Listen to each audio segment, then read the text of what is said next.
Hey, this is BB. I'm here with my dog Ruby. This is Robert's final drape. You know, his final drape for his final window because this is Dream Daddy. I'm so fucking tired. God. Um my job requires me to do fucking building inspections and I have to go up 8 floors, circle all of them, and then the basement, and then I have a whole other building that's 6 floors that I have to circle. Um, and it's fine, but I have to wear nice work clothes, so it gets like really sweaty and like uncomfortable, and I'm just really tired. It's whatever. Like I like my job, but it's just like, when I hit the end of the day, I'm done. I have no time during the day to like rest. Um, at my previous job, every once in a while I would have a little break where I could play like Bubble Cloud on my phone for a minute, but not here. But it's okay. I like it, and I feel like I'm accomplishing things, so I can't complain too much. I'm just explaining why nothing makes any fucking sense when it comes out of my mouth. All right, Mary says this place is dead anyways. I Where are we going? Are they holding hands? That's really cute. These two are such buddies. I love it. Next to her, though, I am really curious. I guess it's kind of up for interpretation. Robert doesn't seem white to me. Although he could be. He did initially, but I feel like now I have a little bit of a different vibe from him. I don't know what. But anyway, we exit the bar and find the typically empty street filled with a small crowd of people. At the front is a guy with a really deliberate attitude and a bad posture. A deliberate attitude? Or maybe like a really deliberate attitude, right? Like he's being like, he's having an attitude on purpose. He carries a lantern and he shines up in his face for dramatic effect. Nope. I have no idea what this is. Was deliberate the word they wanted? What's going on? Looks like it's one of those walking ghost tours. They do that in this part of town all the time. Oh yeah, because it is Massachusetts, isn't it? That like all the buildings there are the oldest. That in Virginia, right? And like all of the East Coast is like that's where all the first colonies were. So people have this weird obsession as if there weren't generations of people before them all over the planet. Anyway, I've always wanted to do one of those. All the stories are fake, right? Pretty much all my stories are fake. This is research. Exactly. He makes a beeline towards the back of the group. What a fucking dweeb. What a nerd. He turns around and he notices that I'm not following him. Come on. We can't just crash it, can we? Don't be such a square noodles. Oh my god. I feel called out. What the fuck? What is happening? This game is seriously creeping me the fuck out. Why is it always stepping on my heels like this? Just what the fuck? Just act like you belong. Robert sidles up to the tour group. I'm in shock. I got called a square. Where am I? I reluctantly fall into step behind him. Well, here goes nothing. What about Mary? Is she coming? Hey, hey. Oh my god, it's my son, my boy. I was so sad we wouldn't get to see him again, and here he is in the flesh. I love him. Okay. Hey, hey. It was in this place in 1694 that the most infamous witch trials were held. They didn't actually burn people at the stake in the United States. I found that out. It was all hangings. The stake burning happened overseas back in Europe.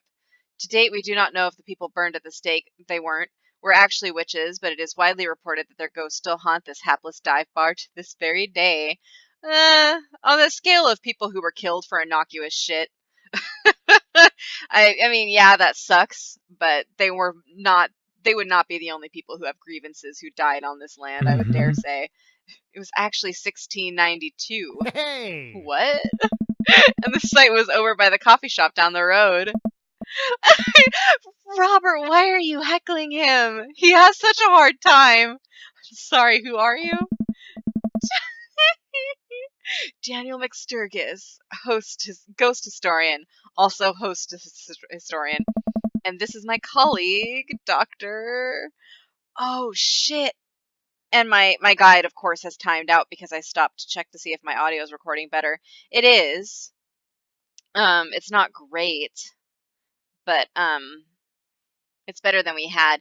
This microphone makes it sound like I'm very far away, so I got to figure out kind of what I'm doing with that. But I'm feeling better about it. It's not nearly as gargled, except when I start yelling, so I'll just have to kind of watch my tone. I say after I've just went through a huge screaming fit a minute ago. He wants an 80s reference because he's an old fuck. 80s reference. Dr. Loomis. Oh, come on. Paranormal investigator extraordinaire. We're touring America's most haunted locations as research for our new book. You may have seen our guest cameo on Paranormal House Hunters Extreme Edition. A couple of people in the group start nodding. What? Fucking... Man, Robert's good at this. Is he? Or is everyone else just like... God. I'm so tired. Are you guys part of the group? I don't remember seeing you at the first stop. We like to keep a low profile, easier to catch ghosts that way. Hey. Mary. So she came with us. Good. She's on board. She loves to cause some shit, doesn't she? It's sad. She's so lively. And Joseph acts like he needs to button down so much. If he would just like lighten up, I imagine he and Mary would get along so much better, you know? They've definitely like she would totally be down for Margaritaville if he like posited that to her. Like, you know what I'm saying? Like these two need to communicate. They've definitely been here, been standing next to him the whole time. Thank you, random lady who I do not know. As I was saying, the epicenter of Paranormal Activity can be found at the Coffee Spoon over there. Don't send all these people over to Matt. He is a gentle flower.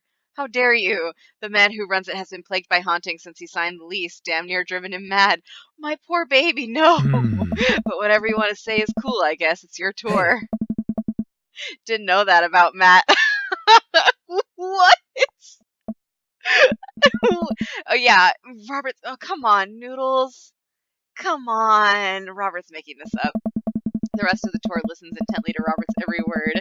I think the tour guide. That reminds me about Matt. Speaking of, he plays that song for you on the second date with him. When he has not played since his wife died. The implication being that he's like already pretty involved with you, or pretty feels close enough to you at that point that he already has fallen deep. It in my opinion, it seems like that's kind of where that is implying to be, right? So that's really sad that if you have that second hangout with him that you don't follow through, because he for sure has been left kind of hanging by you regardless of what happens, in a way that we're not sure if any of the others do necessarily. So I guess, and Damien, him and Damien are pretty clearly interested in you by the second date, if that's the case. So that's just worth thinking about. Just a fun fact. I think some characters apparently warm up to you more than others faster. The rest of the tour group listens intently to Robert's every word. I think the tour guide can tell he's losing the group. He seems to be getting flustered. Leave my son alone. Thank you for your contribution and knowledge, Mr. McSturgis.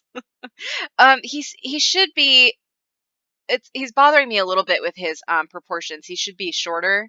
I think we shouldn't be seeing so much of his legs. It looks like he's standing on a box. Or at least that's just kind of what I'm getting out of it. His scale is off. Or maybe he could be zoomed in a bit more. Let's move on to the next haunted location. Robert, Mary, and I follow the group down the street. Come on. That tour guide's shirt is cool.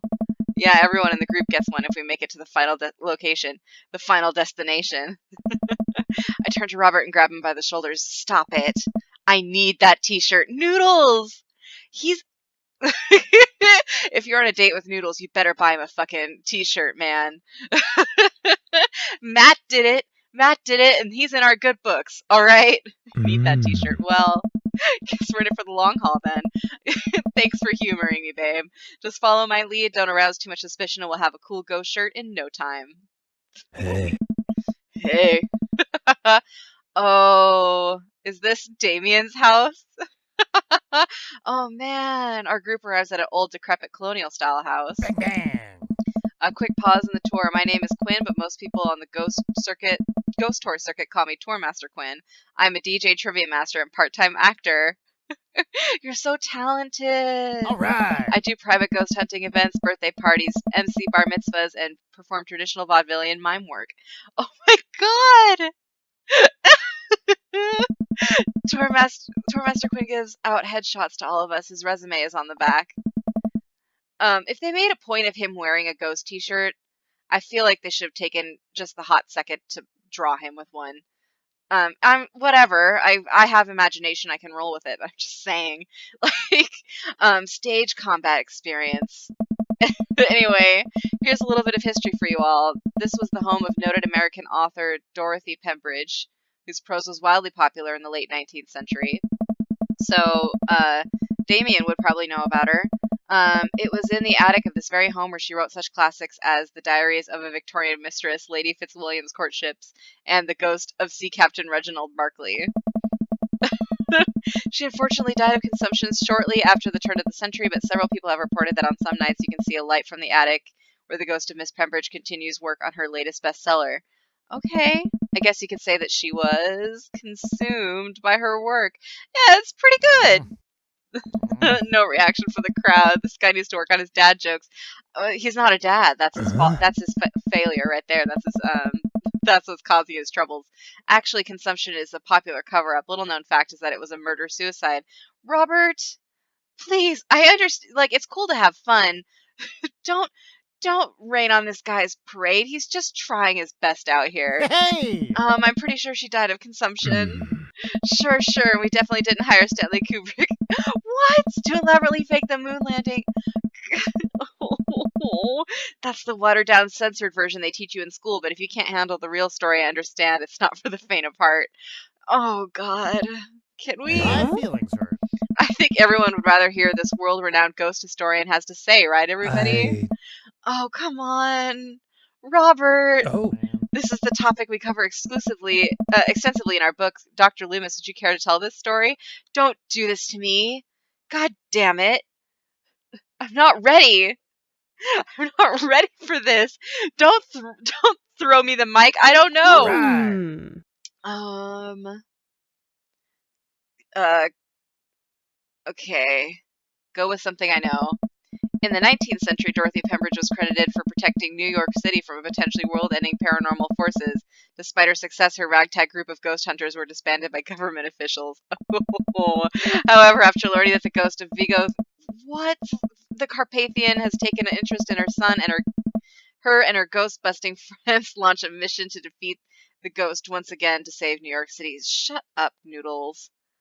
Come on. Isn't that the plot? Nope, it's not. The tour guide sees this as an opportunity to take back the group and address us with some razzle-dazzle. So there's a lot more hurdles to go through for Robert's third date than some of the others. Some of the others you only have one or two options to impress them. This one, I can't even count how many are on my list here that I have to have my guide up for. So you can stumble pretty badly and piss him off, I imagine. I don't know what happens then. What an interesting story. Now, I just want everyone to know that the next location is extremely terrifying. If anyone thinks they can't handle it, feel free to excuse yourselves. I want to go home. All right, I'm bored. I'm with you, Mary. Please. She turns to a young guy looking at his phone and taps him on the shoulder. Hey, kid, fancy buying a gala drink? The guy looks up at her and smiles. You fool. Only if the bar is haunted. Honey, I can show you the most haunted place in town. I don't stop this. No. This is no.